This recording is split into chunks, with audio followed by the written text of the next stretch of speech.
കൊല്ലം ആദിച്ചനല്ലൂരിൽ load ഇറക്കുന്നതുമായി ബന്ധപ്പെട്ട തർക്കം സംഘർഷത്തിൽ കലാശിച്ചു. ലോറി ഡ്രൈവറെയും സഹായിയെയും INTUC ലോഡിംഗ് തൊഴിലാളികൾ ചേർന്ന് മർദ്ദിക്കുന്ന ദൃശ്യങ്ങൾ പുറത്തു വന്നിട്ടുണ്ട്. സംഭവത്തിൽ ഇരു കൂട്ടരും പോലീസിൽ പരാതി നൽകി. കഴിഞ്ഞ ദിവസമായിരുന്നു സംഭവം.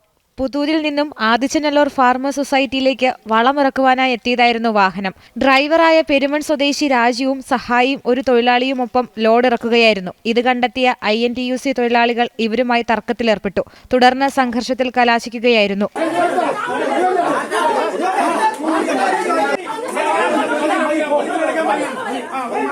വലിയ സംഘർഷത്തിലേക്ക് കടന്നപ്പോൾ മറ്റു തൊഴിലാളികൾ സ്ഥലത്തെത്തുകയും ഇരു കൂട്ടരെയും പിടിച്ചു മാറ്റുകയും ചെയ്തു.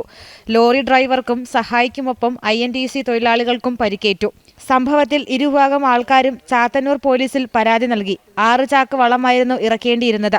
ലോഡിംഗ് തൊഴിലാളികളെ വിളിച്ചപ്പോൾ വരാഞ്ഞതിലാണ് തങ്ങൾ ലോഡ് ഇറക്കിയതെന്ന് ഡ്രൈവറുടെ പരാതിയിൽ പറയുന്നു. ഒടുവിൽ പോലീസ് ഇവരെ സ്റ്റേഷനിൽ വിളിച്ചു വരുത്തുകയും പ്രശ്നം ഒത്തുതീർപ്പാക്കുകയും ചെയ്തു. ജനം, കൊല്ലം.